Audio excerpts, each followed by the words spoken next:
37వ అధ్యాయాన్ని ఈ సమయంలో మనం ధ్యానం చేసుకోవడానికి అందరూ కూడా మనసున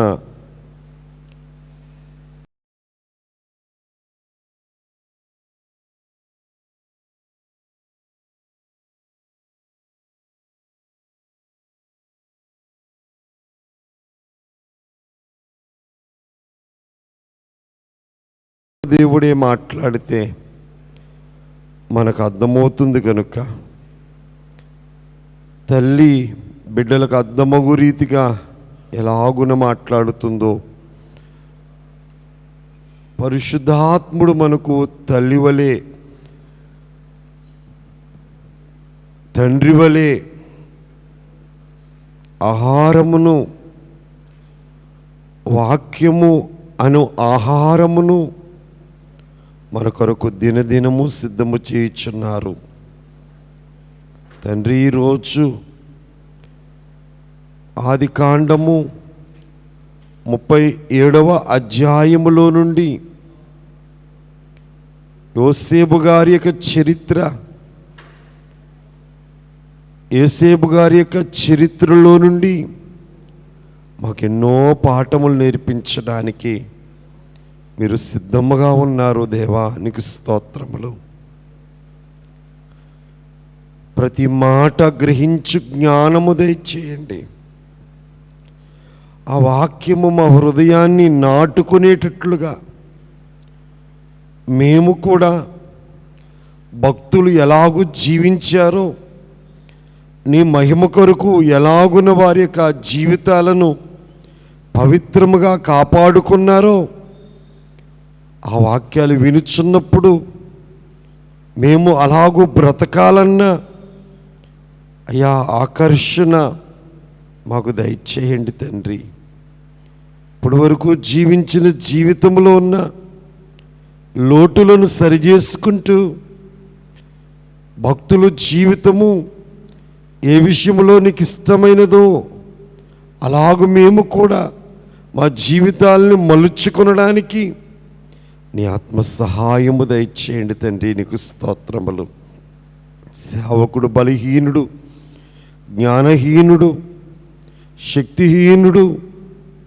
నీవు బలవంతుడువు, శక్తిమంతుడువు, జ్ఞానవంతుడువు గనుక నీ ఆత్మ బలమునిచ్చి, ఆత్మశక్తినిచ్చి, ఆత్మ ప్రభావమునిచ్చి ప్రభువా నోటికి బోరగా అయా నీ దాసుని మరుగుపరిచి, నీవే నీ దాసుని మాటను మరుగుపరిచి నీ స్వరముతో, పరిశుద్ధాత్మ స్వరముతో, అగ్ని వంటి స్వరముతో, గద్దించు గద్దరి స్వరముతో మీరు వాక్యవర్తమానం అందించమని వాక్యమయున్న క్రీస్తు నామమున అతి వినయముగా ప్రార్థించి బ్రతిమలాడి వేడుకొనుచు ఉన్నాను తండ్రి.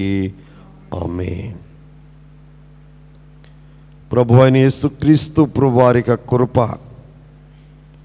వాక్యమందు ఆసక్తి కలిగిన సన్నిధిలో వినుచున్న మనందరికీ తోడయుండును గాక. ఆమేన్.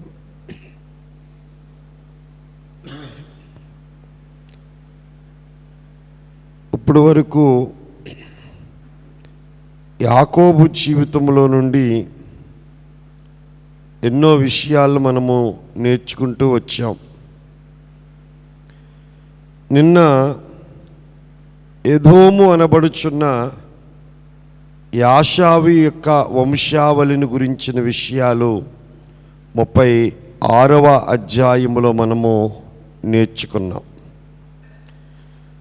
ఈరోజు 37వ అధ్యాయము నుండి 38వ అధ్యాయము ఒక అధ్యాయము తప్ప మిగతా అధ్యాయాలన్నిటిలో కూడా యోసేపును గురించిన చరిత్ర రాయబడి ఉన్నది. ఒక 38వ అధ్యాయములో మాత్రమే యోధాను గురించిన చరిత్ర రాయబడింది. యాకోబు యొక్క 4వ కుమారుడైన జ్యేష్ఠ కుమారుడుగా రాయబడిన యోధా చరిత్ర 38వ అధ్యాయంలో రాయబడింది. ఈ ఒక అధ్యాయం తప్పిస్తే 37వ అధ్యాయము నుండి 50వ అధ్యాయం వరకు కూడా యోసేపు గారి యొక్క చరిత్ర పరిపూర్ణముగా రాయబడింది.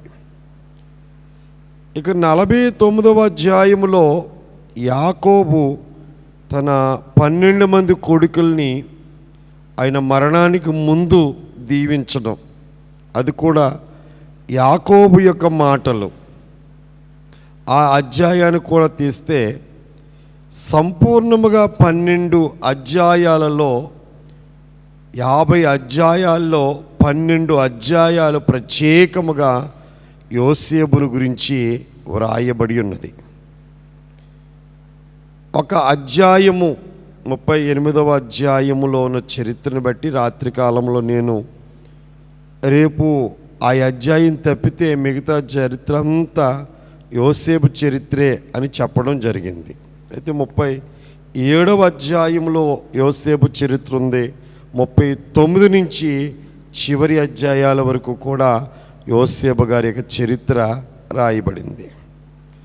యోసేపు 17 ఏండ్ల వయస్సులో ఉన్నట్లుగా, ఆ వయస్సులో వాళ్ళ తండ్రి గారైన యాకోబు గారు ఒక విచిత్రమైన నిలువుటంగి అని కుట్టించినట్లుగా, ఆ వయస్సులో ఆయనకి దేవుడు 2 కలలు, ఆయన భవిష్యత్తును గురించిన విషయాలు 2 కలల ద్వారా మాట్లాడడం. ఆ తర్వాత యాకోబు వాళ్ళ అన్నలకి మరి ఆహారం పట్టుకెళ్ళమని యోసేపుతో చెప్పడం, యోసేపు మంచిది అని తండ్రి మాటకి విధేయుడై ఆయన షెకెముకి వెళ్ళడం, షెకెములో అన్నలు లేరు అనే సంగతి తెలుసుకుని అక్కడ పశువులు కాపరులు చెప్పిన మాటను బట్టి దోతాములో అన్నలు ఉన్నారన్న సంగతి ఎరిగి అక్కడికి ఆహారం పట్టుకు వెళ్ళడం, అనలైన వారు అందరూ కలిసి, ఒక తమ్ముడున్నాడు, 10 మంది అన్నలున్నారు, ఆ 10 మంది కలిసి యోసేపు మీద పగ సాధించడం, అక్కడ నుండి గోతులో పడేయడం, మరి యోధా ఇచ్చిన సలహాను బట్టి అతను చంపకుండా మిద్యానీయులైన మరి వర్తకులకి అమ్మివేయడం, పెద్ద కుమారుడు రూబేను మరి యోసేపు లేడని మరి కంగారు పడినప్పుడు యోసేపు యొక్క వస్త్రాన్ని ఒక గొర్రె పిల్లని చంపేసి అందులో యోసేపు యొక్క అంగీని ముంచి అది పట్టుకెళ్ళి తండ్రికి ఇవ్వడం, తండ్రి బహు దుఃఖముతో ఉండడం ఈ అధ్యాయంలో ఉన్న చరిత్ర. 36 వచనాలు ఉన్నాయి. 37వ అధ్యాయంలో 36 వచనాలు ఉన్నాయి. మనము ధ్యానించుకోవడానికి 6 భాగాలుగా విభజన మనము చేసుకుని ఆ విభజనను బట్టి మనము వాక్యాన్ని బాగుగా నేర్చుకుందాము.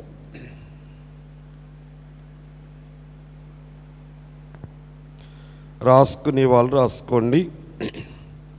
తండ్రి చేత ప్రేమించబడిన యోసేపు.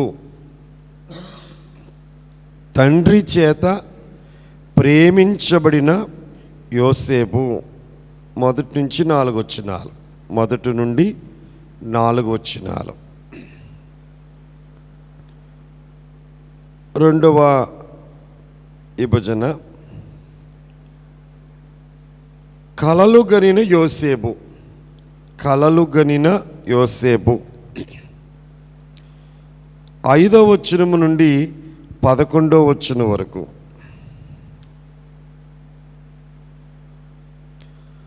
3వది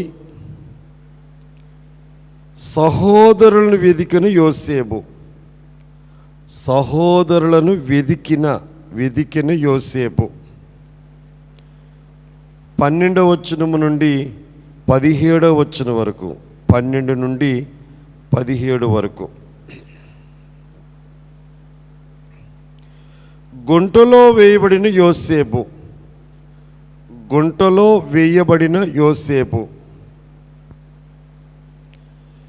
18వ వచనము నుండి 24వ వచనం వరకు, 18 నుంచి 24 వరకు.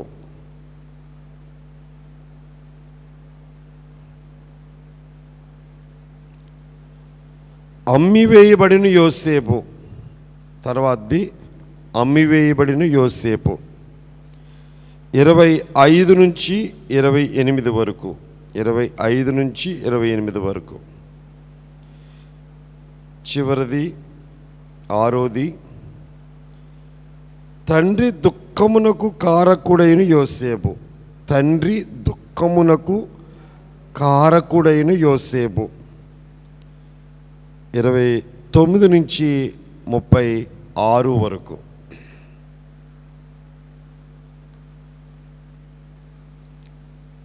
ఈ 6 భాగాల్ని మనము ఇప్పుడు ధ్యానం చేసుకుందాము. యోసేపు గారి యొక్క జీవితం అంతా ఒక 3 భాగాలుగా చేసుకోవచ్చు. మొదటి 17 ఏండ్లు కూడా బాల్యం, తల్లిదండ్రుల దగ్గర ఆయన నివసించిన విధానం. తర్వాత 17వ సంవత్సరం నుంచి ఆయన సింహాసనం ఎక్కేటప్పటికీ ఆయన వయసు 30 ఏండ్లను ఉంటుంది వాక్యంలో. ఇక్కడ 17 ఏండ్లను ఉంది. ఐగుప్తి రాజ్యంలో రాజుగా సింహాసనం ఎక్కేటప్పటికి ఆయన వయసు 30 ఏండ్లు వాడే సింహాసనం ఎక్కాడు. అంటే 13 ఏండ్లు శోధన కాలమైన జీవితంలో, యోసేపు యొక్క జీవితంలో 13 ఏండ్లు శోధన అనుభవించాడు. 17 నుండి 30 ఏండ్లు. ఇక 3వ భాగంలో చూస్తే 30 ఏండ్ల నుండి ఆయన బ్రతికింది 110 ఏండ్లు. 50వ అధ్యాయంలో ఆయన చనిపోయినప్పుడు ఆయన వయస్సు రాయబడింది 110 ఏండ్ల వాడై అని ఉంటుంది. అంటే 30 ఏండ్ల నుండి 110 ఏండ్ల వరకు, అంటే 80 ఏండ్లు అది విజయము పొందిన కాలముగా యోసేపు జీవితంలో మనం చూస్తున్నాం. 17 ఏండ్లు ఆయన తర్ఫీదు పొందాడు, గొర్రెలు మేపాడు. ఆయన కూడా గొర్రెల కాపరిగా ఉన్నాడు. ఆయన తల్లి చనిపోయింది, యోసేపుకి తల్లి చనిపోయింది. తమ్ముడు చిన్నోడు. యోసేపు 17 ఏండ్లు తర్ఫీదు పొందాడు, గొర్రెల కాపరిగా జీవించాడు. 13 ఏండ్లు శోభ అనుభవించాడు, శ్రమలు అనుభవించాడు, కష్టాలు అనుభవించాడు. నా అనేవాడు ఎవరూ లేకుండా 13 ఏండ్లు అయినా జీవించాడు. 30వ ఏట సింహాసనం ఎక్కాడు. 110వ సంవత్సరం వరకు ఆయన విజయ కాలాన్ని మనం చూస్తున్నాం. పాత నిబంధన అంతట్లో కూడా ఒక నక్షత్రం వంటి జీవితం యోసేపు జీవితం, ఒక జ్యోతి వంటి జీవితం, ఎప్పుడు ప్రకాశించే జ్యోతి వంటి జీవితం. ఒక మాటలో చెప్పాలంటే యోసేపు యొక్క జీవితంలో పరిశుద్ధత కనపడుద్ది. యోసేపుని మన రక్షకుడైన యేసుక్రీస్తు ప్రభువారిని పోల్చుకుంటూ ఏ వ్యాఖ్యానకర్త వ్యాఖ్యానం చదివినా వ్యాఖ్యానకర్తలందరూ ఎలా చెప్పారంటే యోసేపుని యేసు ప్రభువుని చూపిస్తూ చెప్పారు. అంటే యోసేపు జీవితంలో రేపు రక్షకుడుగా, మెస్సయ్యగా, ఈ లోకానికి మరి విమోచకుడుగా రాబోతున్న యేసు రూపం ఎవరిలో కనపడుతుందంటే యేసుక్రీస్తు ప్రభువారిలో మనకు కనపడుతుంది. అలాగే విశ్వాసులమైన మనల్ని కూడా యోసేపు జీవితానికి పోల్చుకుని మనము జీవించడం అన్ని విధాలా మనందరికీ శ్రేయస్కరమైన స్థితి. ఈ 37వ అధ్యాయమును మన ఆత్మీయ తండ్రి గారైతే 7 మాటల్లో చెప్పారు. 37వ అధ్యాయంలో 7 మాటలు చెప్పారు దైవజనుడు. ఆ 7 మాటలు వివరణ చెప్పను కానీ మరి దేవదాసయ్య గారు చెప్పిన విభజన అని రాసుకుని మీరు 7 మాటలు రాసుకోగలిగితే కనుక తర్వాత నేను వాక్యము వరుసగా వివరిస్తాను. 1 అపార్థము, మొదటిది అపార్థము. 2 ఆగ్రహము, 3 అసూయ, 4వది అపహాస్యము, 5వది అపాయము,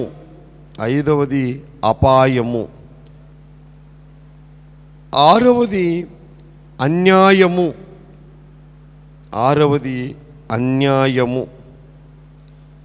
7వది అబద్ధము.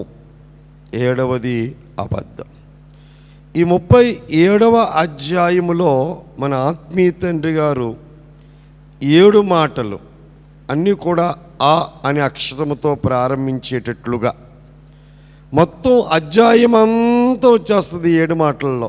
అంత అర్థమయ్యే శైలిలో ఆయన 7 మాటలుగా చెప్పారు. ఇప్పుడు మనం మొదటి భాగంలోకి వెళ్ళిపోదాం. మొదటి భాగం ఏంటంటే తండ్రి చేత ప్రేమించబడిన యోసేపు. మొదటి 4 వచనాలను మనమందరం కలిసి చదువుకుందాం. మొదటి 4 వచనాలు చూడండి. 37వ అధ్యాయం ఆదికాండం. యాకోబు తన తండ్రి పరదేశీయవాసిగా ఉండిన కనాను దేశములో నివసించెను. యాకోబు వంశావళి ఇది. యోసేపు 17 వాడై తన సహోదరులతో కూడా మందను మేపుచుండెను. అతడు చిన్నవాడై తన తండ్రి భార్యలైన బిల్హా కుమారుల యొద్దను జిల్హా కుమారుల యొద్దను ఉండెను. అప్పుడు యోసేపు వారి చెడుతనమును గూర్చిన సమాచారము వారి తండ్రి యొద్దకు తెచ్చుచుండువాడు. మరియు యోసేపు ఇశ్రాయేలు వృద్ధాప్యమందు పుట్టిన కుమారుడు గనుక తన కుమారులందరికంటే ఎక్కువగా అతన్ని ప్రేమించి అతని కొరకు విచిత్రమైన నిలువుటంగి కుట్టించెను. అతని సహోదరులు తన తండ్రి అతనిని తన అందరికంటే ఎక్కువగా ప్రేమించుట చూచినప్పుడు వారు అతని మీద పగబట్టి అతనిని క్షేమ సమాచారమైనను అడగలేకపోయిరి. యోసేపు యొక్క బాల్యాన్ని మనం చూస్తే యాకోబు గారు తన తండ్రి పరదేశవాసిగా ఉండిన కనాను దేశములో, అబ్రహాము అక్కడే పరదేశిగా జీవించాడు, ఇస్సాకు అక్కడే పరదేశిగా జీవించాడు, ఇక్కడ యాకోబు కూడా పరదేశిగానే జీవించాడు. పరదేశి అంటే ఏంటండి? ఇది మన దేశం కాదు అన్నట్టుగా బతికారండి. అబ్రహాం బతికిన, ఇస్సాకు బతికిన, యాకోబు బతికిన. ఇప్పుడు మనం ఎలా బతుకుతున్నాం? పరదేశులం అన్నట్టు బతుకుతున్నామంటారా? ఇది మంద కాదు, ఎప్పుడు పిలిస్తే అప్పుడు వెళ్ళిపోయేది అన్నట్టు బతికారండి పితరులు. మనం కూడా ఆ రీతిగా బతకగలిగితే కనుక గొప్ప విజయాన్ని మనం పొందగలుగుతాం. ఎందుకంటే పౌలు అన్నారు, మన పౌరస్థితి పరలోకమందు ఉంది.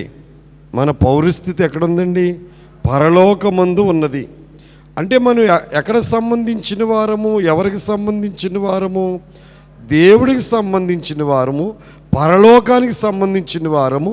ఒకరోజు ఈ దేశాన్ని వదిలిపెట్టి మన దేశానికి మనం వెళ్ళిపోతాం. ఎప్పుడు మన దృష్టి అంతా ఎక్కడ పెట్టాలంటే నేను పరదేశిని అన్నట్లుగానే అబ్రహాము బతికారు, ఇస్సాకు బతికారు, యాకోబు బతికారు. కనుక మనమందరం కూడా ఆ రీతిగా బ్రతుకుట మనకి క్షేమం. ఇక 2వ వచనములో అయితే యాకోబు వంశావళి ఇది. యోసేపు 17 వాడై తన సహోదరులతో కూడా మందను మేపుచుండెను. ఎన్ని సంవత్సరాల్లో ఆయన మంద మేపుతున్నాడు? 17 సంవత్సరాల వయసులో చెప్పండి, గొర్రెల మందని ఆయన మేపుతున్నాడు. యోసేపు ఎలాగున్నాడంటే ఒక మంద కాపరిగా ఉన్నాడు. ఏ వయసులో? 17 సంవత్సరాల వయసులో. నాకు తెలిసినంత మట్టికి మరి చాలామంది భక్తుల యొక్క చరిత్రలు చదివినప్పుడు ఇంచుమించు భక్తులందరూ కూడా 17, 16 ఈ సంవత్సరాల్లోనే పిలువబడ్డారు సేవకి. అంటే ఆ వయసులోనే చాలామంది చరిత్రలు చదివితే దేవుడు పిలిచిన వయసు ఏదంటే 15, 16, 17, 18. అంటే ఆ వయసులోనే దేవుడు వారిని పట్టుకుని వారి జీవితం అంతా బలంగా దేవుడు తన సేవకి పిలుచుకున్నారు. జానయ్య గారు అనేవారు, నా 16వ ఏట దేవుడు నన్ను పిలిచాడు అనేవారు. ఎన్నో ఏటండి? 16వ ఏట. ప్రస్తుతం మన బైబిల్ మిషన్ అధ్యక్షులు సజీవరావు గారు అయితే 11వ సంవత్సరం. ఎన్నో సంవత్సరం చెప్పండి? నేను 11వ సంవత్సరంలో పరిశుద్ధాత్మను పొందుకున్నాను. హృదయమని తలుపునొద్దని కీర్తన నేను పాడుకుంటూ ఉన్నప్పుడు నా హృదయం తెరవబడింది, పరిశుద్ధాత్మ దేవుడు నాలోనికి వచ్చారు అని వారి సాక్ష్యం ఉన్నది. అందుకే వారు నిలబడిన, ప్రార్థన చేసిన, బోధ చేసిన, ఒక ప్రవాహం వచ్చినట్లుగా, ఒక సెలయేరు ప్రవహించినట్లుగా వారి నోట్లోంచి మాటలు ప్రార్థనలో వస్తాయి. అందుకే దైవజనుడు దేవదాసయ్య గారి వర్తమానములో సజీవరావు గారి గురించి అయ్యగారు చెప్పిన మాట ఏంటంటే, సజీవం నీవు ప్రవహించే సెలయేరువు. ప్రవహిస్తూ ఉంటుంది ఎప్పుడు. అందుకే చెప్పిన ప్రసంగం చేసిన ప్రార్థన చేయకుండా ఎప్పుడు కొత్త నీరులాగే, ఎప్పుడు కొత్త మాటల్లాగే, కొత్త మరి విధానములోనే ఉన్నాయంటే వారు కాదు, పరిశుద్ధాత్మ దేవుడే నిలబడితే బలపరుచుకుని వాడుకుంటున్నాడు. అంతే, బాల్యములోనే సృష్టికర్తను స్మరణకు తెచ్చుకోవడం మన పిల్లలకే మంచిది, మనకే మంచిది. అందుకే 17వ ఏట మన ప్రభువైన యేసుక్రీస్తు కూడా గొర్రెలకు మంచి కాపరి అయిన యోసేపు ఎలాగూ కాపరిగా ఉన్నాడో, యేసు ప్రభు ఆయనే స్వయంగా యోహాను సువార్త 10వ అధ్యాయంలో అంటారు, నేను గొర్రెలకు మంచి కాపరిని. ఆయన ప్రధాన కాపరి, గొప్ప కాపరి. అతడు చిన్నవాడైనప్పటికీ కూడా పెద్దవారితో కలిసి పనిచేస్తున్నాడు. ఈయన 11వ వాడు, 10 మంది పెద్దవారు. బెన్యామీను అయితే చాలా చిన్నపిల్లడు. ఆ యొక్క తల్లుల దగ్గర ఉన్నాడు. తల్లి చనిపోయింది కనుక మిగతా తల్లులు ఉన్నారు కదా, ఆ తల్లుల దగ్గర ఉన్నాడు.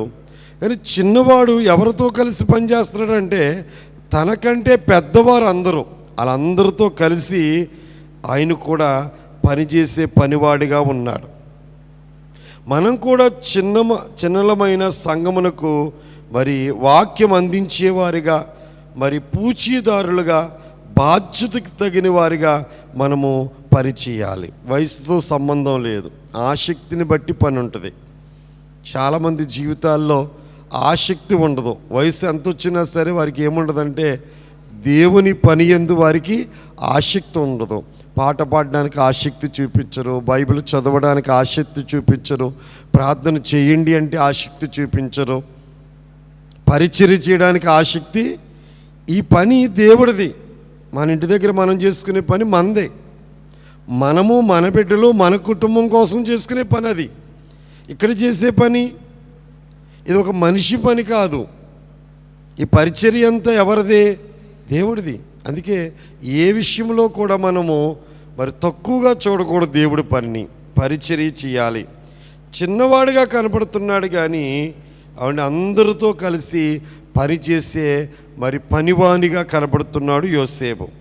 ఇప్పుడు 3వ వచనంలో అక్కడ మనం చదువుతున్నాం, గొర్రెల మందని తన సహోదరులతో కూడా మందను మేపుచున్నాడు. అతడు చిన్నవాడై తన తండ్రి భార్యలైన ఒక 2 దాసీల పేర్లు అక్కడ ఉన్నాయి. రాహేల్ దాసి, చెప్పండి, లేయా దాసి.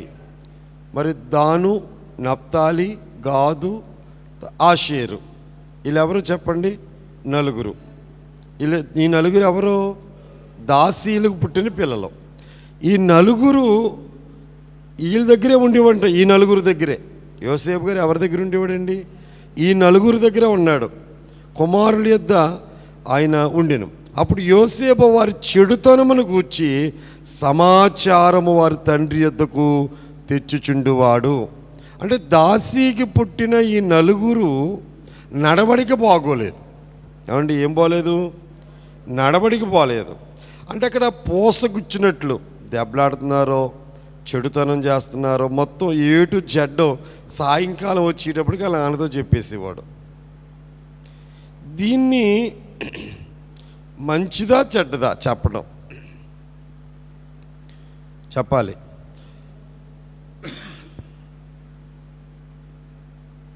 చాలామంది చాడీలు అంటారు కదా, వాటిని కాదండి. వాళ్ళని అలా నిలబెట్టి ఈడు ఎలా దెబ్బలాడాడు, ఈడు ఎలా చేశాడు అని ధైర్యంగా చెప్పగలిగాడు ఎవరో యోసేపు. తండ్రితో చెప్తే తన అన్నలు బాగుపడతారన్న ఉద్దేశం యోసేపుది. అంటే తండ్రి భయం ఉంటే వారు ఎప్పుడూ చెడుతనానికి చోటెవరని చెప్పి ఆ చెడుతనాన్ని బట్టబయలు చేశాడు ఏ రోజుకి ఆ రోజు. మరి ఈరోజు కూడా సంఘాల్లో అనేక మంది చెడుతనంలో ఉంటున్నారు. కొందరు చెప్పేటప్పటికి వారు బాప్తిసం పొందారండి, పేకాట మానడం లేదు. వారు బాప్తిసం పొందారండి, ఆదివారం గుడికి వస్తున్నారు, కానీ చెప్పండి తాగుడు మానడం లేదు. మన సంఘాల విషయాలు చెప్తున్నాను, బయట సంఘాల విషయాలు చెప్పడం లేదు నేను. నా దగ్గర విశ్వాసులు చెప్పేది, లేక భార్య చెప్పేది, లేకపోతే బిడ్డలు చెప్పేది, ఆ కుటుంబ సభ్యులు వ్యక్తిగతంగా వచ్చి ప్రార్థన చేయండి అయ్యా, మరి బాప్తిసం పొందాడు కానీ మరి ప్రతిరోజు త్రాగుతున్నాడు, బాప్తిసం పొందాడు కానీ పేకాట మానడం లేదు, ఇంకా ఇలాగా చెడుతనం మానడం లేదు, వ్యసనాలు విడిచిపెట్టడం లేదు. ఈ చెడుతనమును బట్టి ఒకవేళ యోసేపు తండ్రి యాకోబు సొంత తండ్రి కాబట్టి వారిని కొట్టో భయపెట్టో క్రమశిక్షణ పెట్టగలడు. కానీ ఇప్పుడు సేవకుడు కూడా వాక్యం ద్వారా అది తప్పు అని చెప్పాలి, ఒక పద్ధతి. రెండవది మొర్ర పెట్టాలి. కొంతమంది మొండోళ్ళు అయిపోతుంటారు, కొట్టేగొలది ఏమైపోతారు చెప్పండి? వాళ్ళ గురించిన ప్రస్తావన ఎక్కువగా తెచ్చామనుకోండి వాక్యంలో, వాళ్ళు ఏమైపోతారు చెప్పండి? మొండోళ్ళు అయిపోతారు. మొండి వైఖరి వచ్చేస్తుంది వారిలోకి. చేస్తే తప్పేంటి అన్న భావం వచ్చేస్తుంది. అందుచేత మనం చేయవలసిన మరొక పద్ధతి ఏంటంటే ఖండించడం మొదటి పద్ధతి. రెండవ పద్ధతి మొర్ర పెట్టడం.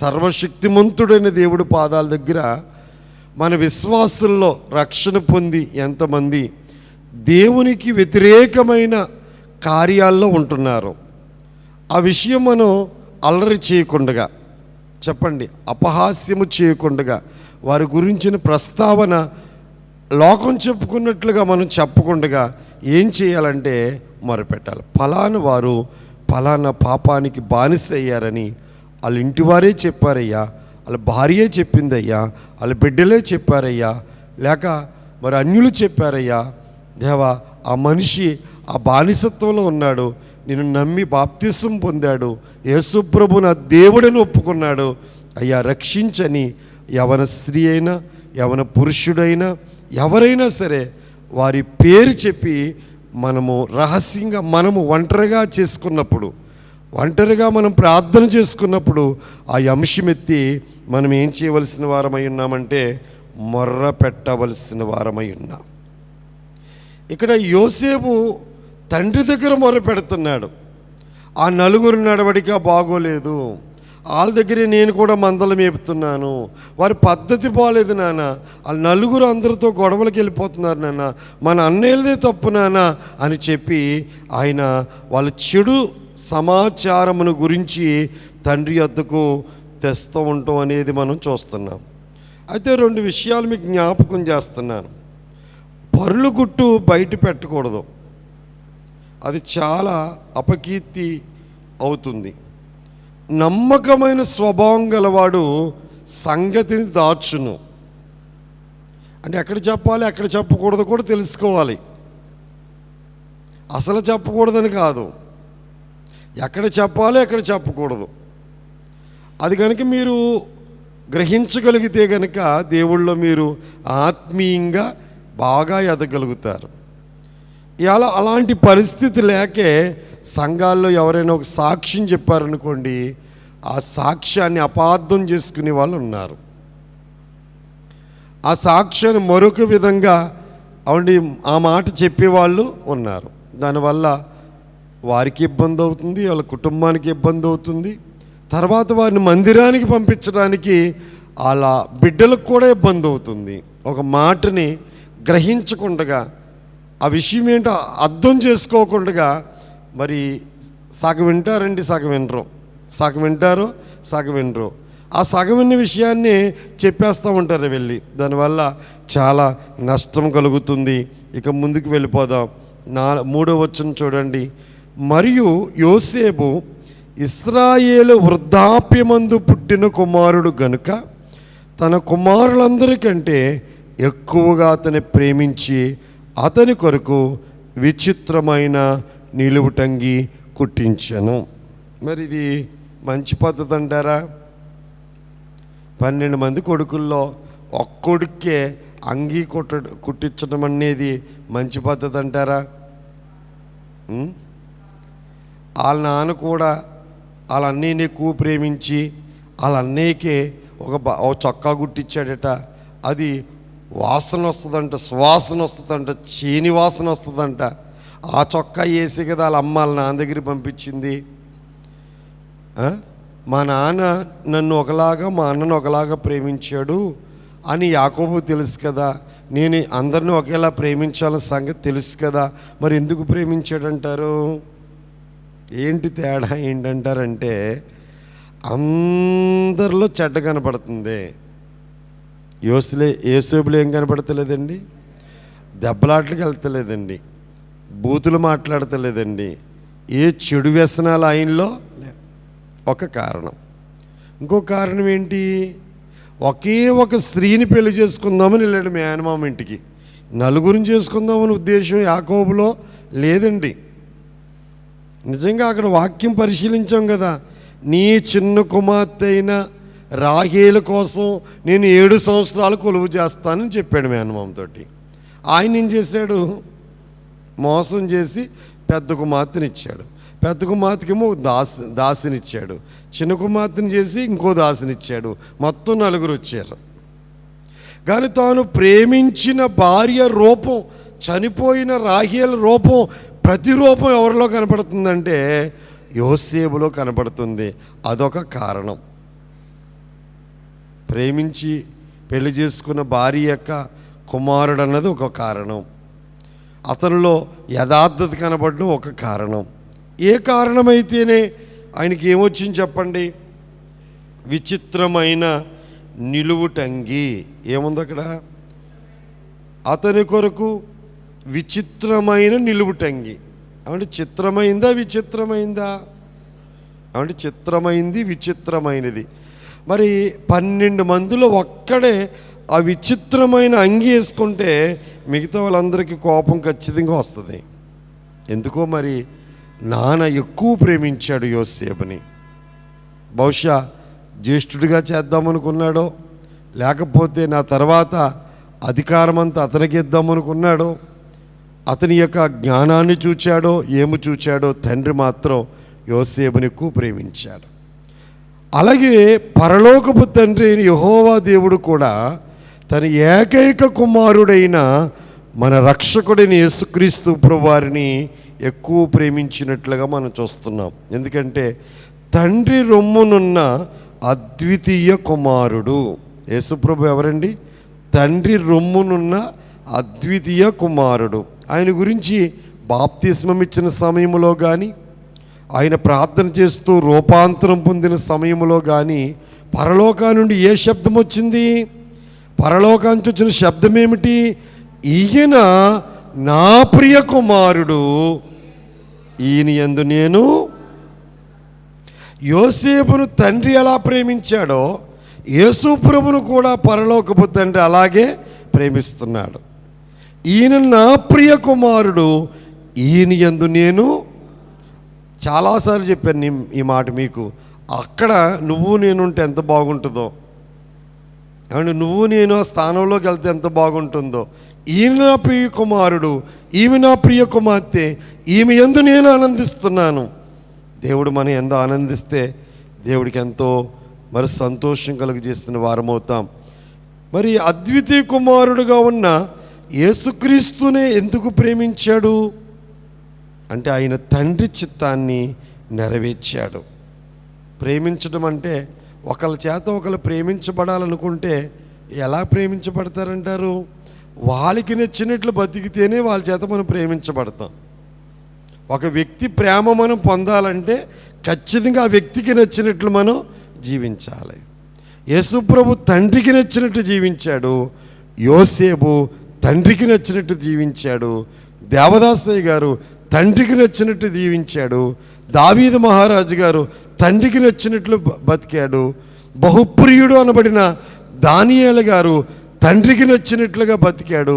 ఇవాళ మనం మనకు నచ్చినట్లు బతకడం కాదు, మన ఇష్టాలు చంపుకుని, మన కోరికలు చంపుకుని, మన ఆశలు చంపుకుని ఎవరిష్టాన్ని నెరవేర్చాలి అమ్మా? ఎవరిష్టాన్ని నెరవేర్చాలి? దేవుని ఇష్టాన్ని నెరవేర్చాలి, దేవుని సంతోషపెట్టాలి. అందుచేత విచిత్రమైన నిలువుటంగి ఆయనకి కొట్టడాన్ని బట్టట 4వ వచనంలో ఏముంది? అతని సహోదరులు తన తండ్రి అతనిని తమ అందరికంటే ఎక్కువగా ప్రేమించుట చూచినప్పుడు, అమ్మా రెప్పడుతుంది వినాలే. ఇక్కడ చూడండి, సహోదరుల అందరికంటే తండ్రి ఎవరిని ఎక్కువ ప్రేమించాడు? తమ అందరికంటే ఎక్కువగా ప్రేమించుట చూచినప్పుడు అతని మీద ఏం పట్టారు చెప్పండి? పగ పట్టారు. అందుచేత పగబట్టట అతని క్షేమ సమాచారమైనను తల్లి లేని కొడుకండి అయినా. అరే తమ్ముడు, గొర్రెలు ఎలా ఉన్నాయి? అన్నం తిన్నావా? ఇదే కదా అడగడం. క్షేమం అంటే ఏంటంటారు? ఈ పలకరింపు లేకే కదండి ఇప్పుడు అందరూ బాధపడేది.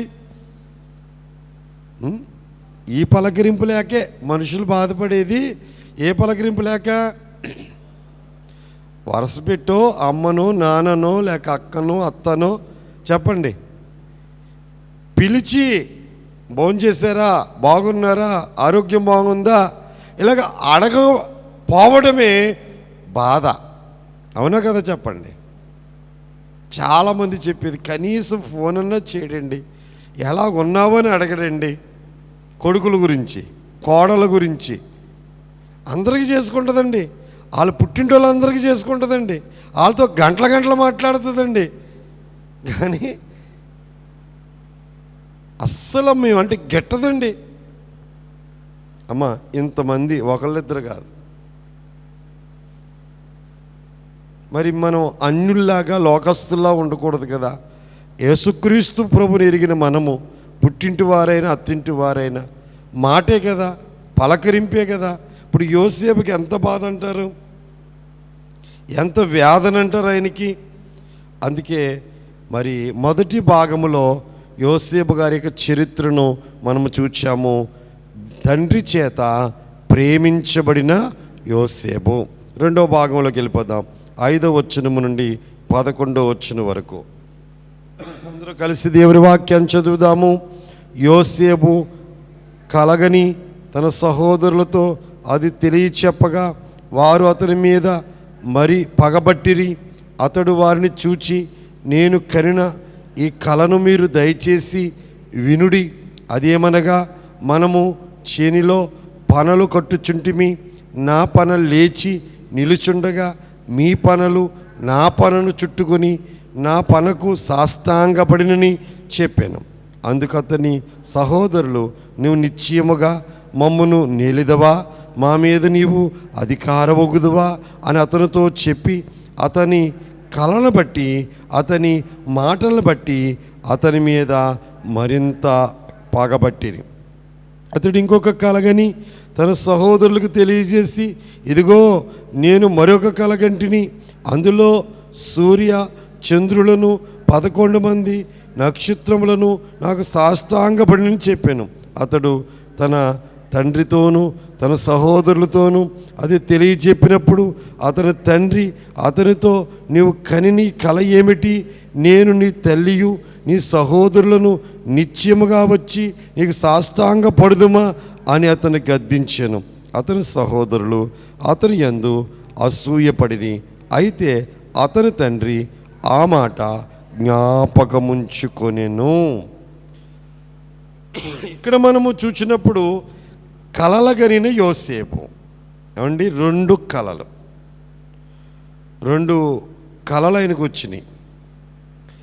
దేవుడు తన ప్రత్యక్షతని 7 ప్రత్యక్షతల్లో దేవుడు తన చిత్తాన్ని బయలుపరుస్తాడు. మన ఆత్మీయ జనకుడు దేవదాసయ్య గారు చెప్పారు, దేవుడు దర్శనము ద్వారా మాట్లాడతాడు, 2 స్వప్నము ద్వారా మాట్లాడతాడు. స్వప్నం అంటే రాత్రి నిద్రలో వచ్చేది, దర్శనం అంటే మెలకుగా దైవధ్యానంలో ఉన్నప్పుడు వచ్చేది. దర్శనము ద్వారా మాట్లాడతాడు, స్వప్నము ద్వారా మాట్లాడతాడు. స్వరం మనిషి కనపడ్డో ఏమి వినపడుతుంది చెప్పండి? స్వరం వినపడుద్ది, స్వరము ద్వారా మాట్లాడతాడు. రాత గోడ మీదో పలక మీదో ఎక్కడో చోట రాత రాసి రాత ద్వారా తన చిత్తాన్ని మనకి తెలియజేస్తాడు. ఇంకా దేవుడు ఎలా మాట్లాడతాడంటే వాక్యము, మనం చదువుతున్నప్పుడే ఈ వాక్యము ద్వారా తన చిత్తాన్ని, వాక్యం విన్నప్పుడు కానీ, వాక్యం చదివినప్పుడు కానీ, లేక వాక్యాలని జ్ఞాపకం చేసి కానీ, ఆ వాక్యాలని వాగ్దానాలుగా అందించి కానీ దేవుడు మాట్లాడతాడు. ఇంకా జ్ఞానం, దేవుడు జ్ఞానం ఇచ్చాడు కదా, జ్ఞానం ద్వారా మాట్లాడతాడు.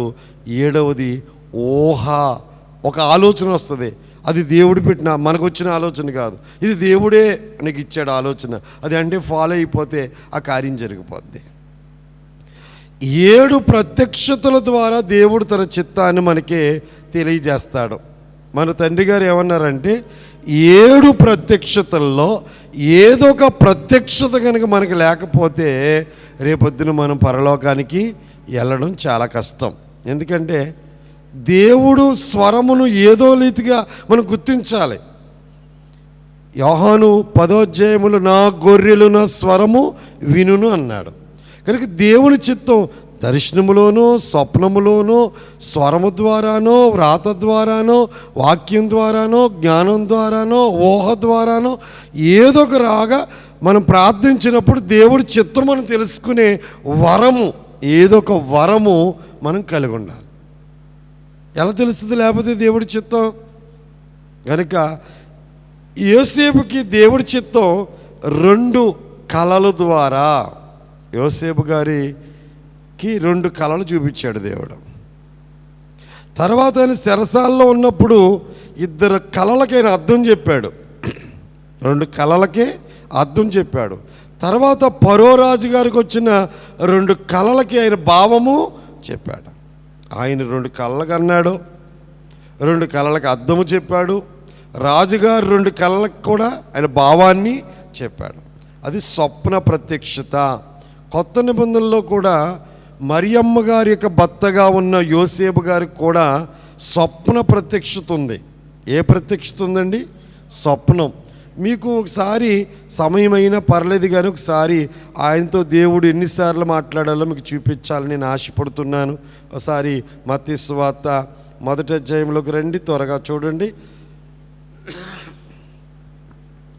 20వ వచనం, 1వ అధ్యాయం 20వ వచనం. అతడు ఈ సంగతుల గూర్చి ఆలోచించుకునిచుండగా ఇదిగో ప్రభువు దూత స్వప్నమందు అతనికి ప్రత్యక్షమై.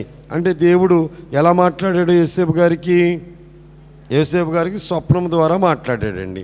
తర్వాత జ్ఞానులు వచ్చి ఆయన దగ్గరికి వచ్చినప్పుడు 12వ వచనం, 2వ అధ్యాయం 12వ వచనం, 2వ అధ్యాయం 12వ వచనం.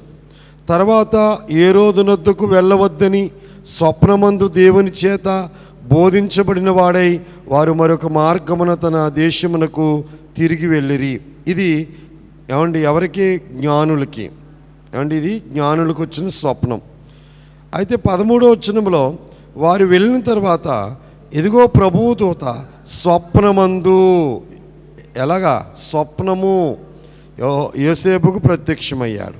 ఎక్కడికి వెళ్ళిపోమన్నారు? ఐగుప్తుకి వెళ్ళిపోమన్నాడు. మరలా ఐగుప్తుకి వెళ్ళిపోయిన తర్వాత 2 ఏళ్ళు గడిచిన తర్వాత 19వ వచనం చూడండి. హేరోదు చనిపోయిన తర్వాత ఇదిగో ప్రభుదూత ఐగుప్తులో యోసేపునకు ప్రత్యక్షమై, యోసేపునకు స్వప్నమందు ప్రత్యక్షమై. యేసు ప్రభు కూడా ఐగుప్తుకి వెళ్ళాడండి 2 సంవత్సరాల వయసులో. యేసు ప్రభు వారు కూడా 2 ఏండ్ల వయసులో ఎక్కడున్నాడు? బెత్లెహేములో ఉంటే చంపేస్తాడు రాజుగారని యోసేపుని తీసుకెళ్ళిపోమన్నారండి. యేసు ప్రభుని తీసుకుని వెళ్ళిపోమని యోసేపుతో చెప్పారు. అక్కడ కూడా ఆయన ఐగుప్తుకి వెళ్ళాడన్నట్లు మనం చూస్తున్నాము. తర్వాత ఏమో ఐగుప్తులో ఉన్న యోసేపు దగ్గరికి వెళ్ళి హేరోదు చచ్చిపోయాడు, నీ కొడుకుని తీసుకుని మళ్ళీ ఎక్కడికి వెళ్ళిపో, నువ్వు ఇశ్రాయేలు దేశానికి వెళ్ళిపోమన్నాడు. అయితే ఆయనకి ఒక భయం ఉంది. ఏంటా భయం అంటే, శిశువు ప్రాణము తీర్చొచ్చున్నాడని ఒక వేదన అతనికి ఉన్నప్పుడు 23వ వచనం మరలా కనబడతాడండి. దేవుడు స్వప్నమందు దేవుని చేత బోధించబడిన వాడై గలిలయ ప్రాంతానికి వెళ్ళి నజరేతను ఊరికి వచ్చి అక్కడ కాపురం ఉండెను. పుట్టింది ఎక్కడ? బెత్లెహేములో. అంచేత భయపడుతున్నాడని మళ్ళీ దేవుడు స్వప్నమందు కనబడి ఎక్కడికి వెళ్ళిపోమన్నాడు? నజరేతుకి వెళ్ళిపోమన్నాడు. అంటే ఎన్నిసార్లు కనబడ్డాడండి? ఒకటేమో మరియమ్మ గర్భం ధరించినప్పుడు మాట్లాడాడు, 2 ఐగుప్తుకి వెళ్ళమని చెప్పాడు, 3వది ఐగుప్తు నుండి మరలా ఇశ్రాయేలు దేశానికి వెళ్ళిపోమన్నాడు. ఇశ్రాయేల్ దేశంలో వాళ్ళ కొడుకేమన్నా తండ్రి చెప్పిన మాటను బట్టి చంపుతాడన్న భయం ఆయనలో ఉన్నదని మరలా నజరేతు జిల్లాకి వెళ్ళి, ఏమంటే అక్కడ గలిలయ జిల్లాకి వెళ్ళి నజరేతులో ఉండమని స్వప్నములో చెప్పాడు. ఎన్నిసార్లు చెప్పాడు? మొత్తం 4 సార్లు అండి. 4 సార్లు. అంటే స్వప్న ప్రత్యక్ష ఉందా లేదా చెప్పండి. ఇవాళ చాలామంది ప్రత్యక్షతలు లేవు అంటున్నారు, దేవుడు కనబడ్డు మాట్లాడు అంటున్నారు. అలా చెప్పేవాళ్ళు కూడా ఉన్నారు. దర్శనం ఉంది, స్వప్నం ఉంది, స్వరం ఉంది, వ్రాత ఉంది. చెప్పండి, వాక్యం ద్వారా మాట్లాడుతూ ఉంది, జ్ఞానం ద్వారా చెప్తాడు, ఊహ ద్వారా కూడా దేవుడు తన చిత్తాన్ని మనకి బయలుపరుస్తాడు. కనుక మనము 7 ప్రత్యక్షతల్లో ఏదో ఒక ప్రత్యక్షత మన భవిష్యత్తు గురించి కానీ దేవుడి గురించి కానీ ఒక ప్రత్యక్షతను మనం సంపాదించుకోవాలి. అర్థమవుతుందండి? మన బైబిల్ మిషన్ బోధ ఏంటనుకుంటున్నారు? అందరికీ కనపడతాడు దేవుడు, అందరితోనూ. మనోవిచారము కూడదు నీకు మహిమతలం, అందరికీ కనబడి మాట్లాడుదు నన్నుటయి మిషను విశ్వాసము, అందరికీ కనబడి మాట్లాడుదు నన్నుటయి మిషను విశ్వాసం. కొందరి బోధలు వేరుగా నుండును, కొందరి బోధలు వేరుగా నుండును, అందుకే మాటలాడను నేను, అందుకే మాటలాడను నేను. మనోవిచారము కూడదు నీకు మహిమతలం. సరే, వచ్చిన స్వప్నాలు ఏంటి అంటే, ఒకటేమో వ్యవసాయం భూ సంబంధమైంది, 2 ఆకాశం పర సంబంధమైంది. ఒకటేమో భూలోకాన్ని చూపించాడు, 2 ఖగోళాన్ని చూపించాడు. మరి వీళ్ళట 12 మంది కల్లోని స్వప్నంలో 12 పనులు కోసారట. ఈయన పన్ను నుంచి ఉందంట. అవండి, ఈయన పన్ను నుంచి ఉంటే 11 పనులు ఆయన వైపు తిరిగి నమస్కారం చేస్తున్నాయంటే ఆయనకి కాదు, మనకు రాదా కోపం? చెప్పండి. వాళ్ళకి వచ్చింది కోపం, మనకు రాదండి. ఏమన్నారు? నిశ్చయముగా నీవు రాజు అవుతావా? అమ్మా ఏమన్నారు? నిశ్చయముగా నీవు మమ్మల్ని ఏళ్తావా, మా మీద అధికారం అవుతావా అని చెప్పి వారు పగపెట్టారు. ఒకటి. 2వది సూర్యుడు చంద్రుడు. ఎవరండి? అప్పటికి చంద్రుడు లేడు కదా. చంద్రుడు అంటే వాళ్ళ అమ్మ లేదు కదా, చనిపోయిందిగా. మరి కల్లో చంద్రుడు కూడా కనపడ్డాడేంటి? సూర్యుడేమో వాళ్ళ నాన్న అనుకుంటే చంద్రుడు ఎవరో ఇంకా ఉన్నారు కదా తల్లులు. ఏమండి, పెద్ద తల్లో, చిన్న తల్లో, సొంత తల్లో, ఇంకా ముగ్గురు ఉన్నారు కదండి. ఆ తల్లిలో ఏ తల్లిని చూపించిందో, లేకపోతే వాళ్ళ అమ్మ ఇచ్చింది కదా దాసీని, వాళ్ళ అమ్మ ఇచ్చింది కదా వాళ్ళ నాన్నక ఒకటికి. ఆమో మొత్తం మీద సూర్యుడు ఉన్నాడు యాకోబు, చంద్రుడు ఉన్నాడు తల్లి, తర్వాత 11 నక్షత్రాలట. ఎన్ని నక్షత్రాలు తనకి నమస్కారం చేస్తున్నాయి. పోనీ మనోడు మనసులో పెట్టుకునే రకం కాదు, చెప్పండి. మనసులో పెట్టుకుని అప్పటికే అంగీ గురించి కోపం కదండి. ఆర్ఆర్ కిమ్మూర్తి గారు అంటారు, మనోడికి అంత అనుభవం లేదు అన్నారు. ఆయన చిన్నోడు కదా, అనుభవం లేక అందరికీ చెప్పేశాడు. యాకోబుకి అనుభవం లేదు, 17 ఏళ్ళు వయసు, ఏమనుభవం ఉంటుంది. పగబెట్టారు అప్పటికే, అమ్మ అంగీ కుట్టించారని కోపం ఉంది వాళ్ళకి. ఇంకా ఇప్పుడు వాళ్ళని పిలిచి ఎన్నండ్రా అన్న వెళ్ళారా, ఎన్నండ్రా అన్నాడంట. అంటే సహోదరుడు ఏమన్నాడండి, అక్కడ చక్కగా ఉంటుంది ఆ మాట, భలే ఉంది ఆ మాట. ఎలా ఉందంటే,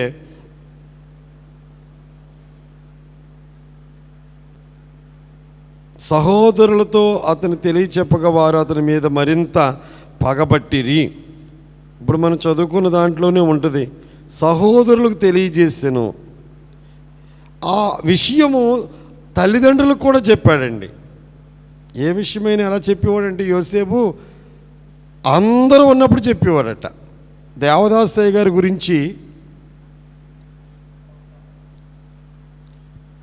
దేవదాసయ్య గారు బేతేల్ హౌస్లో ఉన్నప్పుడు ఎవరైనా దర్శనం చెప్తే అబ్బాయి ఆగు అనేవారంట. ఒకసారి అందరినీ పిలువు, ఒక్కొక్కరికి ఎన్నిసార్లు చెప్తావు, అందరినీ పిలువు ఒకసారి అని అందరూ వచ్చాక అప్పుడు చెప్పమనివ్వరంట. మనమైతే ఏం చేస్తాం, ఒక్కొక్కరికి 100 సార్లు చెప్తాం. యోసేపు అలా కాదండి. సాయంకాలం అందరూ భోజనానికి వచ్చేస్తారు కదా, ఇంటికి వచ్చేస్తారు కదా, అమ్మ నాన్న పిల్లలు అందరూ అన్నదమ్ములు అందరూ ఉంటారు కదా, అప్పుడు చెప్పేవాడంట. ఈ 2 పర్యాయాలు చెప్పడం వలన వారు మరింత పగబట్టిరి. మీకు వాళ్ళ పగ ఒకసారి చూపిద్దాం అనుకుంటున్నానండి. 4వ వచనం చూడండి ఒకసారి. విచిత్రమైన నిలువుటంగీని మరి కుట్టించినందుకు వారు ఏం చేశారటండి, పగబట్టి అనుంది. 3వ లైన్లో ఏముంది చెప్పండి, అతని మీద పగబెట్టి అనుంది. 5వ వచనంలో మరి పగబట్టిరి. రెండోది ఏంటి చెప్పండి, మరి పగబట్టిరి. 8వ వచనం చూడండి, మరింత పగబట్టిరి.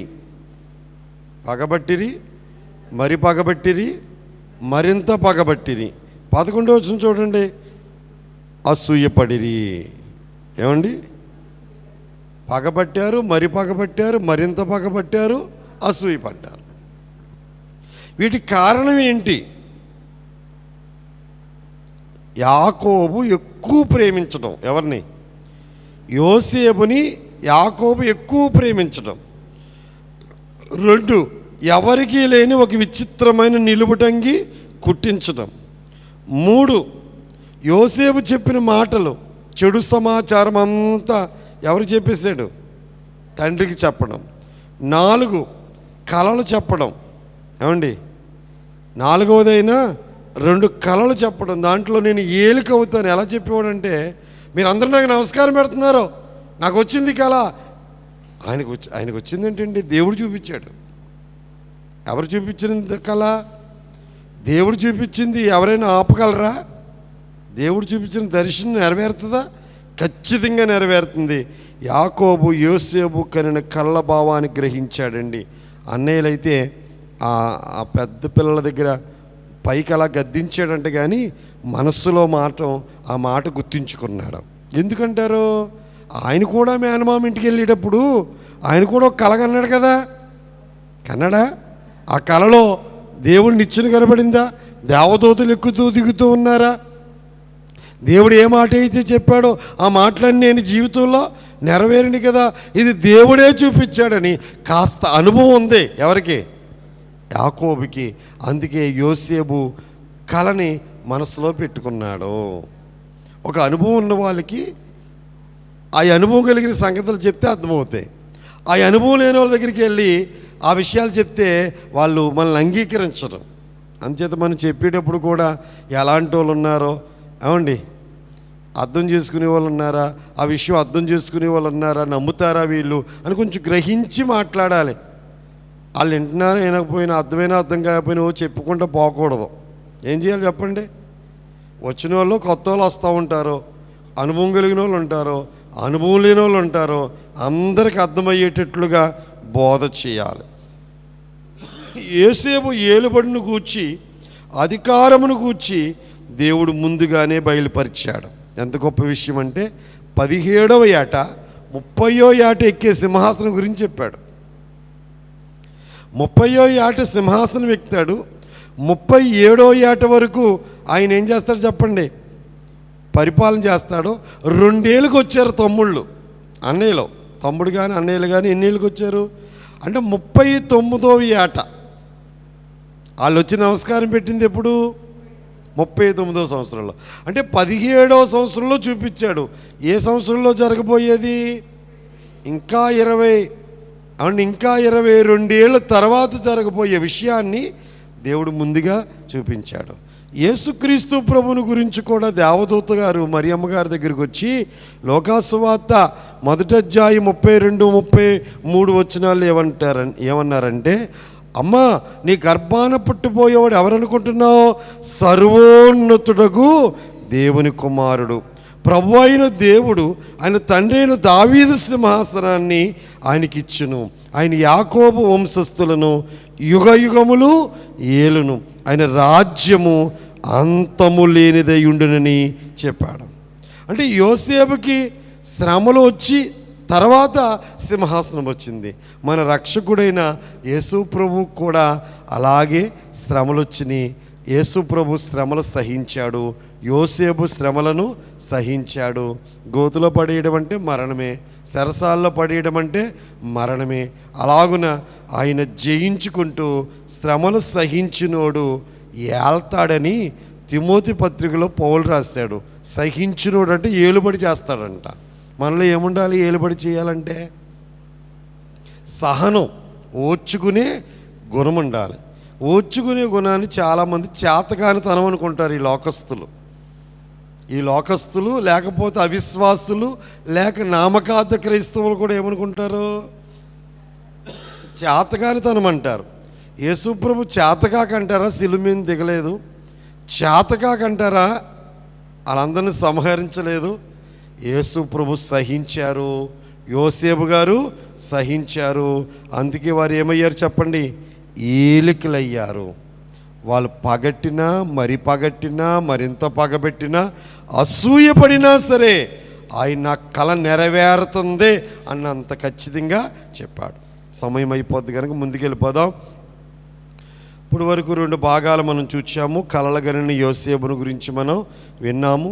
ఇక 3వదిగా సహోదరుల దగ్గరికి వెళ్ళిన యోసేపు, సహోదరులు వెతికిన యోసేపు. చదువుకుందామండి. 12వ వచనము నుండి 17వ వచనం వరకు సహోదరులు వెతికిన యోసేపు. అతడు సహోదరులు షెకెములో తన తండ్రి మందను మేపుటకు వెళ్ళిరి. అప్పుడు ఇశ్రాయేలు యోసేపును చూచి, నీ సహోదరులు షెకెములో మంద మేపుచున్నారు, నిన్ను వారి యొద్దకు పంపెదను రమ్మన్నప్పుడు అతడు మంచిదని అతనితో చెప్పెను.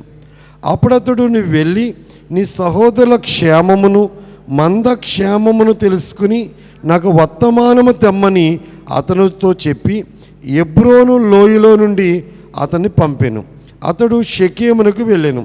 అతడు పొలములో ఇటు అటు తిరుగుచుండగా ఒక మనుషుడు అతను చూచి, నీవేమి వెతుకుచున్నావని అతన్ని అడిగాను. అందుకతడు, నేను నా సహోదరుని వెతుకుచున్నాను, వారు ఎక్కడ మందని మేపుచున్నారో అది దయచేసి నాకు తెలుపుమని అడిగాను. అందుకు ఆ మనుషులు, ఇక్కడి నుండి వారు సాగి వెళ్ళిరి, వారు దోతామునకు వెళ్ళుదము రండని చెప్పుకుంటూ వింటినని చెప్పాను. అప్పుడు యోసేపు తన సహోదరుల కోసం వెళ్ళి దోతానులో వారిని కనుగొనెను. ఇప్పుడు యోసేపు గారు వీళ్ళందరూ ఎక్కడున్నారంటే ఎబ్రోను, అబ్రహాం ఉన్న స్థలము, ఇస్సాకు ఉన్న స్థలము అండి, ఇశ్రాయేలుగా మారిన యాకోబు నివాసం ఉన్న స్థలం ఏదంటే ఎబ్రోను. ఎబ్రోనులో తన దగ్గరగా ఇంటికి దగ్గర ఉన్న మందను మేపుతున్నాడు కనుక యోసేపుని కౌరు పంపించాడంట వాళ్ళ నాన్నగారు. మీ అన్నయ్యలో షెకేములో మందలు మేపుతున్నారు. ఎక్కడండి? షెకేములో మందలు మేపుతున్నారు. ఎలాగున్నారో మందలు ఎలాగున్నాయో ఒకసారి క్షేమ సమాచారం తెలుసుకుని వాళ్ళకి కాస్త ఆహార పదార్థాలు పట్టుకెళ్ళి, మరి ఇవి అలా పంపుతాము అని నేను అనుకుంటున్నాను నిన్ను అంటే, మంచిది అన్నాడు. అంటే ఏమన్నాడు చెప్పండి? వాళ్ళు ఎలాంటి వాళ్ళో తండ్రికి తెలుసు, వాళ్ళు ఎలాంటి పరిస్థితుల్లో యోసేపు మీద ఉన్నారో యోసేపు కూడా తెలుసు. కానీ అలాంటి పరిస్థితుల్లో కూడా యోసేపు ఎవరిష్టాన్ని నెరవేర్చడానికి ఇష్టపడుతున్నాడు? తండ్రి చిత్తాన్ని, తండ్రి ఇష్టాన్ని. యాకోబు యోసేపును సహోదరులకు పంపిదనన్నప్పుడు యోసేపు మంచిదని చెప్పాడు. యేసు ప్రభువును కూడా ఈ లోకానికి పంపిస్తానన్నప్పుడు తండ్రి చిత్తాన్ని సంపూర్ణంగా యేసయ్య విధేయత చూపించాడు. 2, యోసేపు ఎబ్రోను లోయలో ఉన్నాడు. ఎబ్రోను అంటే సహవాసము, తండ్రి సహవాసంలో ఉన్నాడు. యేసు ప్రభు అంటే పరలోకములో యెహోవా దేవుని రొమ్మును ఆనుకుని ఉన్నాడు, ఆయన సహవాసములో ఉన్నాడు. యోసేపు తన సహోదరుల యొద్దకు వెళ్ళాడు. యేసు ప్రభు ఎక్కడికి వచ్చారు? స్వకీయుల యొద్దకు వచ్చాడు అంటాడు యోహాను గారు. ఎక్కడికి? స్వకీయుల దగ్గరికి వచ్చాడు. యోసేపు తన సహోదరుల క్షేమం విచారించడానికి వెళ్ళాడు. యేసు ప్రభు ఇశ్రాయేలును రక్షించడానికి వచ్చాడు. యోసేపు ఎక్కడ వెతుకుతున్నాడు? పొలములో వెతుకుతున్నాడు. పొలం అంటే లోకమని ఉపమానంలో పొద్దున్న విన్నాం కదా. యేసు ప్రభు ఈ లోకంలో వెతకడానికి వచ్చాడు. వెతకడం అనేది కష్టమైన పని అండి. ఒక వస్తువు పోయిందంటే వెతకడం, ఒక మనిషి తప్పిపోయాడంటే వెతకడం, మనం పోగొట్టుకుంది సంపాదించుకుంటాం, వెతకడం చాలా కష్టం. అది యేసయ్య ఎందుకు వచ్చాడు ఈ లోకానికి? నశించిన దానిని వెతికి రక్షించడానికి. నశించిపోయింది, పాడైపోయింది, ఎవరికి ఉపయోగం? ఆ మనుషుల దగ్గరికి వెళ్తాడు కదండి. మంచం మీద చచ్చిపోయేవాడికి లేపే బతికించుకుని సేవ చేసుకుంటున్నాడు కదా, సేవ చేయించుకుంటున్నాడు కదా. ఎవరికి పనికిరానోడిని చచ్చిపోతాడు, అన్ని అవయవాలు పాడైపోయాయి అన్నవాడిని బాగు చేసుకుని దేవుడు తన సేవ చేయించుకుంటున్నాడు. యోసేపు సహోదరులు వెతుకుతున్నాడు. యేసు ప్రభు నశించుచున్న దాన్ని వెతకడానికి ఈ లోకానికి వచ్చాడు. అందుకే ఇక్కడ మనం నేర్చుకునే వర్తమానం ఏమిటంటే, యోసేపు వెళ్ళి వెతుకుతుంటే అక్కడంట మందకాపర్లు అడిగారు ఎక్కడ ఉన్నారు ఏంటంటే, వాళ్ళు అనుకుంటూ విన్నాను నేను దోతాముకి వెళ్దామని.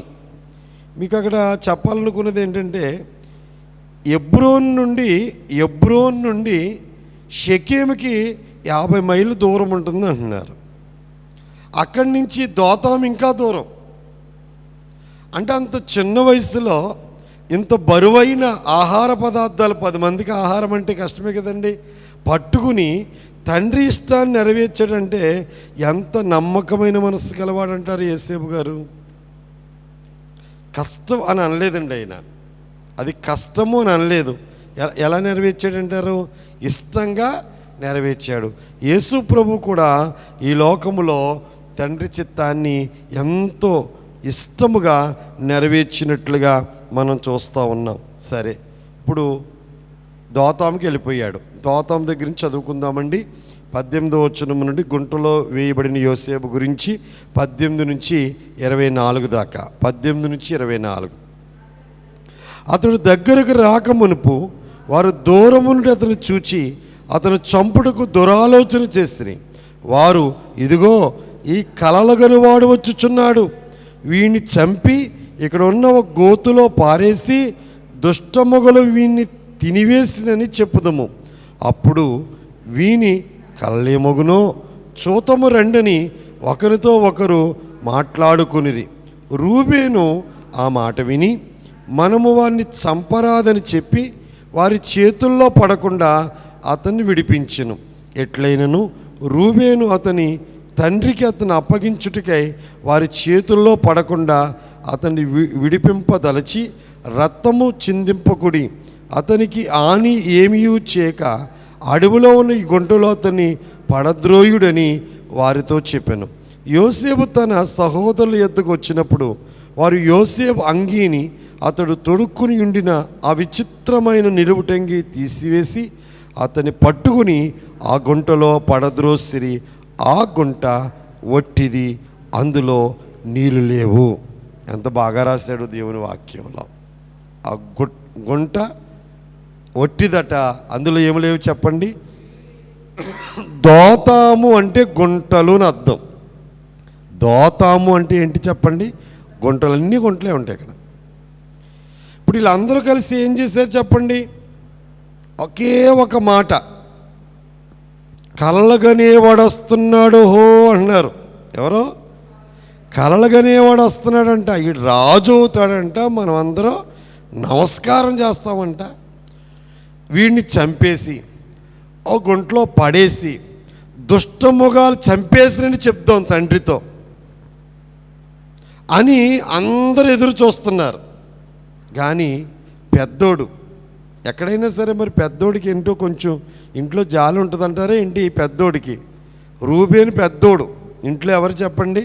రూబేను 12 మందిలో పెద్దోడు. రూబేను అంటున్నాడు, రక్తాన్ని చిందించొద్దు, అతని హాని ఏమీ చెయ్యొద్దు, ఏమైనా జాగ్రత్తగా కాపాడి వాళ్ళ నాన్నకు అప్పచెప్పేద్దామన్న ఉద్దేశం ఎవరు కలిగి ఉన్నాడు? రూబేను కలిగి ఉన్నాడు. అందుకే రూబేను ఏం చేశాడంటే వాళ్ళ దగ్గర నుంచి తప్పించాడు. వాళ్ళు ఏం చేశారండి? రావడమే ఫస్ట్ చేసిన పని ఏంటి? అంగీ లాగేశారండి. వాళ్ళ కోపం అంతా దేని మీద ఉంది? దేని మీద ఉందండి కోపం అంతా? ఆ విచిత్రమైన అంగీ మీద ఉంది. ఏమంటే అక్కడ కూడా యోసేపు గారు ఆ అంగీ వేసుకెళ్ళపోతేనే మామూలుగా డ్రెస్ వేసుకెళ్ళొచ్చు కదా. ఏంటో నచ్చినవి తెగేసుకుంటూ ఉంటాం. ఎంతమంది ఏడిసినా సరే అది వేసుకెళ్ళిపోతూ ఉంటాం. ఏంటో ఇష్టమైనవి కదా.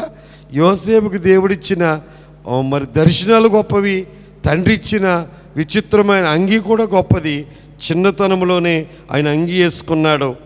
ఇంకా మనం చూసినట్లయితే దేవుడు కాపాడేవాడుగా ఉన్నాడు. ఎన్ని దురాలోచనలు అన్నగారులు పన్నినా యోసేపును ఏమంటే దేవుడు కాపాడాడు. యేసు ప్రభువు మీద ఎన్ని దురాలోచనలు కలిగినా సరే యేసు ప్రభువును కూడా పునరుద్ధానుడిగా దేవుడు చేశాడండి. గుంటలో పడేశారంట. ఒకసారి యేసు ప్రభుని కొండపేటల వరకు తరివేరండి. కొండ మించి కిందకి త్రోసేద్దామన్నంత వరకు తరివేరండి. వాక్యంలో మీరు చూడగలిగితే ఉంటుంది ఆ మాట. లోకా సువార్త చివరి వచనాల్లో ఉంటుంది. 4వ అధ్యాయం చివరి వచనాల తర్వాత చూడండి. యోసేపును చంపాలని ఆలోచించినప్పుడు ఎవరటు వచ్చారు? రూబేను అటు వచ్చాడు. అది కాపుదల అన్నమాట. దేవుడు ఎవరిలో ఉన్నాడనమాట? రూబేనులో ఉండి కాపాడాడనమాట. ఎలాగైనా సరే దేవుడు మనల్ని కాపాడేవాడై ఉన్నాడు. మనల్ని కాపాడువాడు కొనకొడు నిద్రపోడు. మన కాపుదల లేకపోతే ఇన్ని ప్రయాణాలు చేయగలుగుతామా? ఏమండి, దేవుడు కాపుదల లేకపోతే ఇంత సురక్షితంగా ఉండగలుగుతామా? ఇంత ఆరోగ్యంగా ఉండగలుగుతామా? ఇలాగ ఆత్మీయ యాత్రలో దేవుళ్ళో సాగించుకోగలుగుతామా? ఆయన అనుకూలతలు ఇవ్వకపోతే, ఆ సమస్తము సమకూర్చకపోతే మన ప్రయాణాలు సాగించలేమండి. అందుకే ఖచ్చితంగా యోసేపుకు తోడుగా ఉన్నాడు దేవుడు, యేసయ్యకు తోడుగా ఉన్నాడు దేవుడు, మనకు కూడా తోడుగా ఉన్నాడు. ఇక 5వదిగా మనం చూద్దాము. చూడండి 25 నుంచి 28 వరకు అమ్మబడిన యోసేపు. 25 నుంచి 28 వరకు అమ్మబడిన యోసేపు.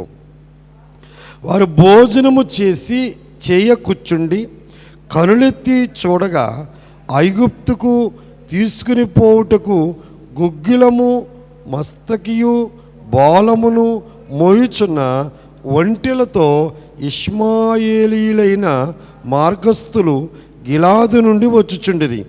అప్పుడు యోధా, మనము మన సహోదరుని చంపి వాని మరణమును దాచిపెట్టినందువలన ఏమి ప్రయోజనము? ఈ ఇష్మాయేలులకు వారిని అమ్మివేదము రండి. వాడు మన సహోదరుడు, మన రక్త సంబంధి కదా, వానికి హాని ఏమీ చేరాదని తన సహోదరులతో చెప్పాను. అందుకు అతని సహోదరులు సమ్మతించి మిద్యానీయులైన వర్తకులు ఆ మీదుగా వెళ్ళుచుండగా వారు ఆ గుంటలో నుండి యోసేపును పైకి తీసి ఆ ఇష్మాయేలులకు 20 తులముల వెండికి అతనిని అమ్మివేసిరి. వారు యోసేపును ఐగుప్తునకు తీసుకుని పోయెను. ఇప్పుడు అమ్మివేయబడిన యోసేపు దగ్గర ఉన్నాం. యోసేపును అమ్మేసింది, అమ్మివేయాలని సలహా ఇచ్చింది ఎవరంటారు? యోధా. అండి, ఎవరు చెప్పండి? 4వ కుమారుడు యోధా. అంటే చంపకుండగా, రక్తము చిందించకుండగా ఏమైనా తప్పించాలన్న ఉద్దేశముతో యోధాలో దేవుడుండి అతన్ని అమ్మించేటట్లుగా చేశాడు. ఇక్కడ యేసు ప్రభువును అమ్మేసింది ఎవరంటారు? ఆ యోధా కాదు, కానీ ఆ యోధా పేరెట్టుకున్న యోధా. ఆ గోత్రంలోనే పుట్టాడంట. యేసు ప్రభు యోధా గోత్రంలోనే పుట్టాడంట. ఇస్కరియోతు యోధా కూడా యోధా గోత్రంలోనే పుట్టాడంట అండి. అక్కడ తప్పించింది యోధా, ఇక్కడ అమ్మేసింది. యోసేపును ఎంతగా అమ్మేశారు? చదివాం కదండి ఇప్పుడు, 20 తులముల వెండికి. యేసేయుని ఎంతగా అమ్మేశారు చెప్పాలి? యేసేయుని అమ్మేసింది ఎంత? 30 తులముల వెండి. అన్నలు యోసేపును ద్వేషముతో అమ్మేశారు. అన్నలు యోసేపును ద్వేషముతో అమ్మేశారు. యోధా ఇస్కరియోతు అయితే ధనాపేక్ష గలవాడై, రోజు తీసుకునే డబ్బులు చాలక ఒకేసారి అమ్మేస్తే ఎక్కువ డబ్బులు వస్తాయని చెప్పి ధనాపేక్ష. ఇస్కరియోతు యోధాకున్నది ఏంటి చెప్పండి?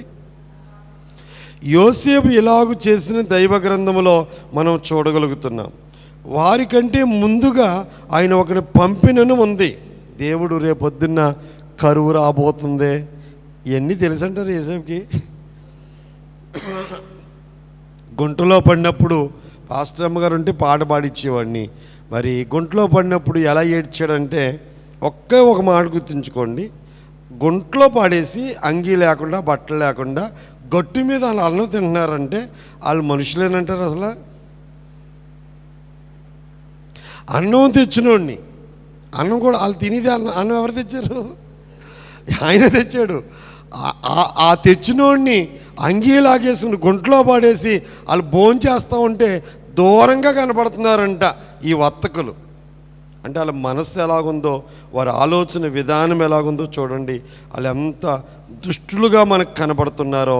కనుక దేవుడి తలంపులు వేరు, సైతాన్ తలంపులు వేరు. సైతాన్ గడు ఏదో చేద్దాం అనుకుంటాడు, కానీ అదంతా మనకు మంచి అయిపోతూ ఉంటుంది, మనకి మేలైపోతూ ఉంటుంది. ఆ శోధన వల్ల మనం ఇంకా దేవుడి దగ్గర అయిపోతూ ఉంటాం, ఇంకా పాటలు నేర్చుకుంటాం, ఇంకా ప్రార్థన చేస్తాం, ఇంకా ఉపవాసాలు ఉంటాం. చివరికి మాత్రం ఆయన తలంపే నెరవేరుతుంది. ఇక్కడ మనం చూసింది ఏమిటంటే ఆ మిద్యానీయులు వర్తకులు. మళ్ళీ ఆ వరుసలోకి వెళ్ళాలంటే వాళ్ళు ఎవరిండి అంటే మళ్ళీ ఇష్మాయేలు యొక్క సంతతిలో నుంచి వచ్చిన వాళ్ళు ఈ మిద్యానీయులు. అలాగే వెళ్ళిపోతే మళ్ళీ ఎవరి ఇల్లు? అన్నదమ్ముల పిల్లలే అండి. వీళ్ళు అమ్మేసుకున్నారు. 30 ఎండి నాణ్యాలకి వేసే అమ్మబడితే 20 ఎండి నాణ్యాలకి ఎవరు అమ్మబడ్డారు? యోసేపు అమ్మబడ్డాడు. ఇంకా లోతుగా అయితే మనకు సమయం ముగింపు అవ్వదు కాబట్టి చివరి భాగంలోకి వెళ్ళిపోదాం మనం. 29 నుంచి చివరి దాకా ఉన్న భాగము. తండ్రి దుఃఖమునకు కారకుడైన యోసేపు. రూబేను ఆ గుంటకు తిరిగి వచ్చినప్పుడు యోసేపు గుంటలో లేకపోగా అతడు తన బట్టలు చింపుకొని, పెద్దోడు ఏమంటే తప్పించాడు, మరి మంది వెళ్ళిపోతుందనో ఏ పని మీద వెళ్ళాడో చెప్పండి. వెళ్ళాడు, గుంట్లో ఉంటాడు కదా అనుకున్నాడు, గుంట్లో జోలికి ఎల్లరి ఇల్లు అనుకున్నాడు. తీరా వచ్చి గుంట్లో చూస్తే ఎవరు కనపడతలేదు, వెంటనే బట్టలు చింపేసుకున్నాడట. అంటే తండ్రి అడుగుతాడు, తండ్రికి ఏం చెప్పాలి సమాధానం అని చెప్పి పెద్దోడు బాధ్యతగా, పూర్వదినాల్లో పాత నిబంధనలు మీరు ఎక్కడైనా చదవండి, బట్టలు చింపుకునేవారు. బాధ కలిగినప్పుడు ఏం చింపుకునేవారు చెప్పండి. అందుకే ఏ వేలతో దేవుడు ఏమంటాడు? వస్త్రాలు చింపుకోకండి, హృదయాన్ని చింపుకోండి అంటాడు. ఆ పాత నిబంధనలో అందరూ బట్టలు చింపుకునేవారంటే, అంత ఖరీదు బట్ట అయినా సరే చింపేసేవారు బాధకి. అయితే దేవుడు ఏమన్నాడు? హృదయం అనే బట్టని చింపండి, మనస్సును చింపుకోండి అన్నాడు. ఇప్పుడు రూబేను బట్టలు చింపుకున్నాడు. 30 తన సహోదరుల యొద్దకు తిరిగి వెళ్ళి, చిన్నవాడు లేడే అయ్యో నేనెక్కడికి పోవుదుననగా చిన్నోడు లేడు, ఏమైపోయాడు? వాళ్ళు ఏం చేశారు? వారు యోసేపు అంగీని తీసుకుని ఒక మేకపిల్లను చంపి దాని రక్తంలో అంగీని ముంచి, నమ్మాలి కదా ఇప్పుడు, నాన్న నమ్మించాలి కదండి. ఒక మేకపిల్లని చంపేశారంట, ఆ మేకపిల్లలో ఈ విచిత్రమైన అంగి లాగేశారు కదా, ఆ రక్తంలో ముంచేశారట. ముంచి ఆ విచిత్రమైన నిలువటి అంగీని పంపగా వారు తన తండ్రి యొద్దకు దాన్ని తెచ్చి, ఇది మాకు దొరికెను, ఇది నీ కుమారుని అంగీ అవునో కాదో గుర్తుపట్టమని చెప్పిరి. మాకు దొరికిన దారిలో ఈ అంగీ నీ కొడుకుతేనా కాదో మరి మాకు తెలియదు, గుర్తుపట్టండి. మరి క్యారేజీలు భోజనాలు ఇవన్నీ ఏంటంటారు?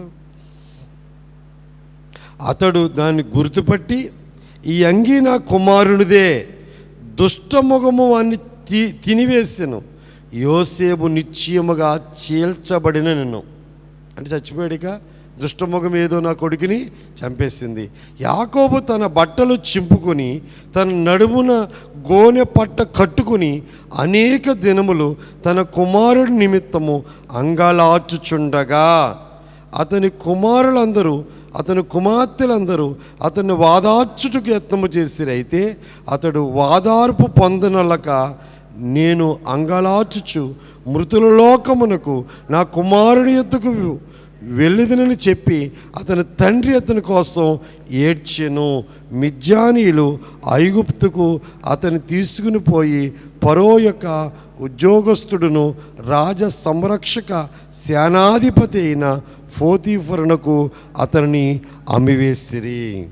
ఆయన పోతీఫర్ గారి ఇంట్లో ఉన్నాడో, వాళ్ళ నాన్న ఏడుస్తున్నాడు. యాకోబు ఏడుపట యోసేపుని రాజుని చేసింది అన్నారు దేవదాసయ్య గారు. ఎవరు ఏడుపు? లేడు, చచ్చిపోయాడని ఏడ్చాడు కదా. సుమారు 20 ఏండ్లు ఏడ్చాడండి. 20 ఏండ్లు యాకోబు ఏడిపే యోసేపు కాపుదల. అక్కడ యోసేపు ఎదుగుదలకి కారణం ఏదంటే యాకోబు ఏడిపే. అందుచేత యాకోబు మరి చివర అయ్యగారు చెప్పిన మాటలో కూడా అబద్ధము. చివరిది ఏంటి చెప్పండి? వాళ్ళు చెప్పింది ఏంటి చెప్పండి? అబద్ధం. ఆ 10 మందికి తెలుసు చచ్చిపోలేదని, అమ్మేసామన్న సంగతి కూడా తెలుసు. కానీ వాళ్ళ తండ్రి దగ్గర ఏం మాట్లాడారు? వాళ్ళు అబద్ధం ఆడారు. ఎందుకు వచ్చినాయి అంటారు యాకోబుకి కష్టాలు? ఆయన చేసిన మోసాలేనేమో యాకోబు కష్టాల కారణాలు. ఏదైనప్పటికీ దైవ ప్రణాళిక, దైవ చిత్తము ఎవరి జీవితంలో నెరవేరుతుంది?